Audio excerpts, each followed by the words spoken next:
Alright, this video is going to be showing y'all how to take the carburetor off of your Yz or Wr250f. It's probably the similar process for almost every other 4-stroke with the carburetor, but yeah.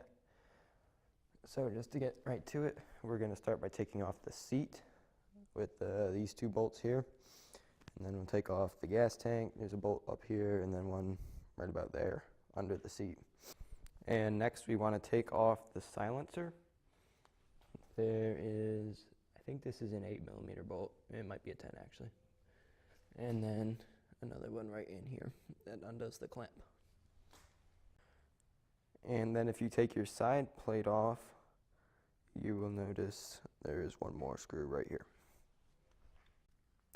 Now we're going to remove the subframe. So what we want to do is find this bolt we're going to take out. Take out that bolt. We're going to take out this bolt. And we're also going to remove this bolt right here. So now we're going to need to unhook all these connectors. If you're on the WR, I don't think they exist on the YZ, but that's going to get all these cables out of the way. And then there is a bolt right behind this mess here. So please keep in mind that we haven't unhooked the air boot from the carburetor, because if we did that, then we risk knocking some dirt into the carburetor. And once you have those cables pulled out of the way, you should be able to find that nut I was talking about. We're gonna take that out. I think it's a 12 or 14mm. And with the bolt out, you'll notice the threads are showing. Just give them a couple taps with a hammer, and then this pin here starts to come out. You can just kind of pry it out the rest of the way with a screwdriver.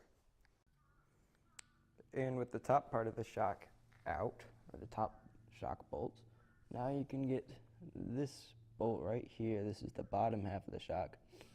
You're going to take that out, and I think it's going to be the same process. Tap out the pin and pull it out the rest of the way with vice grips or something. Alright, so now that we have the shock out, let me show you here. Shock is out.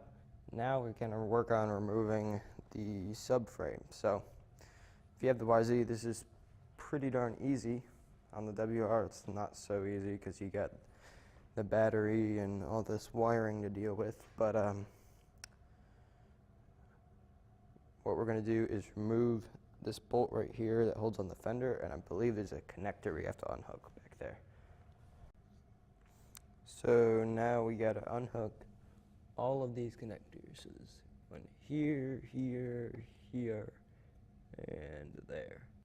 And now we get to have the fun of pulling all these cables up and out and through this little rubber hole here. So now with all this wiring out, we can finally move on and undo, wherever it is, yeah, right in there, the Allen hose clamp that holds the air boot onto the carburetor. And once we get that undone, you can just go ahead and pull the whole subframe right off. Alright, and after all that, we finally have full access to the carburetor. And I never really realized how big the thing is, but test.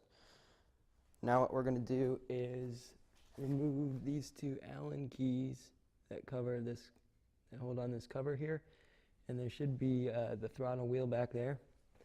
We're also going to want to remove the hot start right there, the red thing. And now that we have that cover off, we will be able to undo these two nuts, one up here, one down there, and then pull the throttle cables out of those slots in the throttle wheel. Alright, now with the throttle cables out, we can go ahead and loosen the hose clamp right here and pull the carburetor off. Just be very careful not to knock any dirt down into the engine. And I know I said earlier we were going to remove the hot start, but it's very hard to get to. So I think I'm just going to pull the carburetor off and then remove it from there. And there you finally have it. Not exactly sure how long this took me. Probably an hour and a half maybe. It is nothing like your older 4-stroke motors. But there you have it. That's how you remove the carburetor on your YZ or WR250F.